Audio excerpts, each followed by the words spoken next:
Actually, this is data that I obtained in Japan. The U.S. Navy has not funded this since 1995. And so in order to do any further research, I took an appointment in Japan in 97, 98 for 5 months and worked at the New Hydrogen Energy Laboratory during this final 5 or 6 months. It's now closed. But,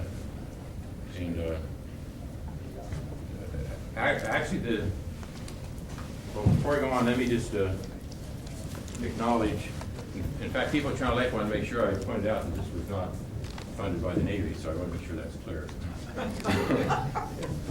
This is an anti-acknowledgement. Yeah, right. Yeah, right. But I had a guest research appointment from NATO, that's the New Energy Development Organization in Japan, and I especially want to thank some of the people there.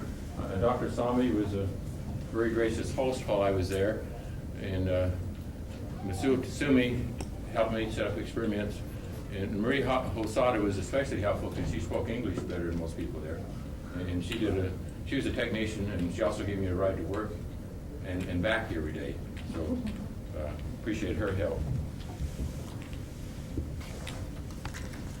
Now we did do work in the Fleischmann-Pons calorimeter, but that's subject to another talk.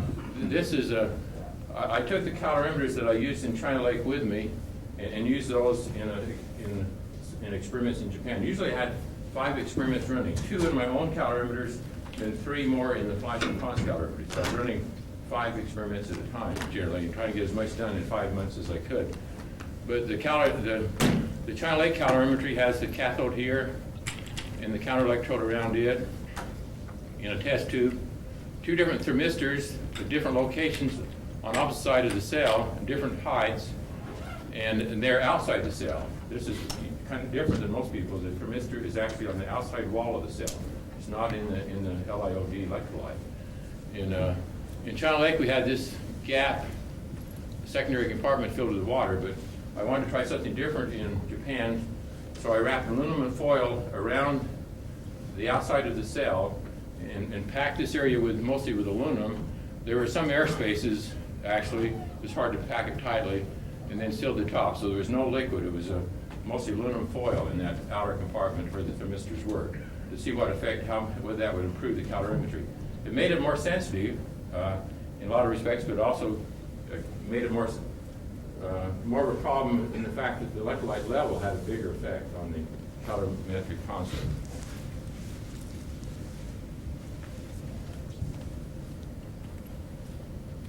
Now I took with me 2 palladium electrodes that I studied the last experiment I did at China Lake. One of these gave excess heat, the other did not. And I wanted to see if I could get the same effect again in Japan, where one gives excess heat and one does not. Why that is, I don't know. There's just something about the metal. Martin Fleischmann calls it hidden variables within the palladium. Why some work, some palladium works, other palladium does not. Now, this is a little different axes because this is how it came out of the chart recorder. It's coming out as time is this way, and this is the temperature here. This was the cell that was active previously in China Lake. The T1, T6 thermistors measured that cell. The cell that was inactive in China Lake, this is T3, T4. This is the room temperature, which is a different scale. For the room temperature, you start at 20 and end at 25. So the room temperature is 21, 22, about 22.5 degrees. And it shows a little bit of fluctuation, but it was pretty stable. This is the bath temperature. Again, the scale is different. 21, and that'd be 22, so 21.50 is pretty close. You see the bath very stable through all that time period, the bath temperature. Within 1 or 200ths of a degree, it was quite stable.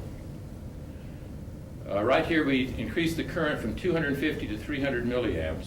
So you see the change in temperature in this cell A, we call this cell A, and a similar effect in cell B. And towards the end of this day, we added D2O. This shows what happens when you add D2O. It cools everything down, but then it starts to heat up rather quickly again. But the main thing I want to point out to you is cell A again showed normal behavior. That is, as you electrolyze, the LiOD gets more concentrated, so the power you're putting in decreases. Because the power you're putting in decreases, the cell temperature should also decrease. these two thermistors in cell A shows a continual decrease in temperature, very gradual. Note also every little blip is shown by both thermistors. They track each other very closely. Some people argue that you don't have good stirring, but stirring is not an issue because it's on the outside anyway. But in any little change that happens, both thermistors show it up. And what these changes are is the voltage sometimes fluctuates. You have a little step change in voltage, and then it shows up in the temperature right here, for example, right here. So, but both thermistors track exactly the same behavior. And it has a nice baseline sloping downward with the temperature decreasing. But in the cell that was active in China Lake, it was also strange in Japan, where the temperature should be decreasing. If you put a straight edge against here, you see the temperature is going up. It's not going down. For a number of hours there, the temperature is going up rather than going down. Eventually, later on, it does start down, but how do you explain the temperature increasing when the electrochemical power you're putting in is decreasing? This is normal and this is abnormal. So this shows excess heat, and from the calibrations and so on, I figured maybe a 45 milliwatts would account for this excess heat that's here. Now to really explain this better in mathematical terms, which is also harder to understand, you can go through the equations. The basic calorimetric equation accounts for the electrochemical power you put in, the excess power, if any. This is heat loss out the top, if any, but we insulated it quite well, so we could leave that out. This is the calorimetric constant. This is the difference in temperature inside the cell and the bath, the temperature gradient there. And this is the power lost through the gas coming off, and this is the power due to changes in the calorimeter itself. And under steady state conditions, where everything is stabilized again after you change something like the current or the adding D2O, then this term is generally much greater than these two terms here, and that will simplify your equation. These terms are rather complicated, actually, and there's some long equations, and Martin Fleischmann really developed these equations first, accounting for these terms. But if you can find conditions where you can neglect the power lost through the gas and the power change in the calorimeter, you have a much simpler expression here, which just involves the electrochemical power and the excess power and the calorimetric constant and the temperature gradient, change in temperature. The cell constant, however, changes with time, and more than normal because of the change I made using aluminum foil rather than water in that secondary compartment. But we studied that and found out that it's the relationship with time, and it's mainly due to the fact the volume is changing. In fact, you can show it's really due to the volume changing, the fact that this is changing. The volume level in the cell is going down with time.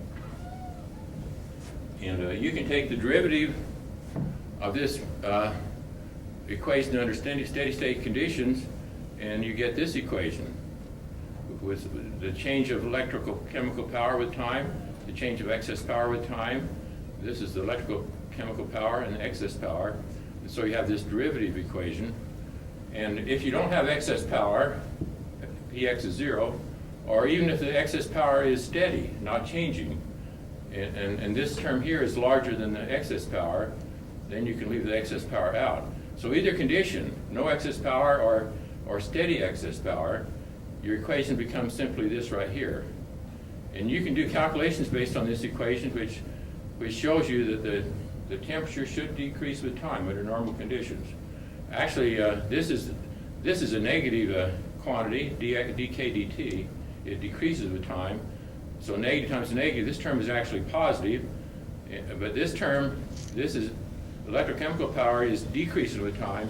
So actually this term, you have a positive term and a negative term. So you could theoretically have positive slopes, negative slopes, or zero slopes. But under all the conditions we ever use, this term dominates. It dominates over this term here. So the change of temperature with time should always be negative. It should go down with time. All the calculations we did show this is true. That term should dominate.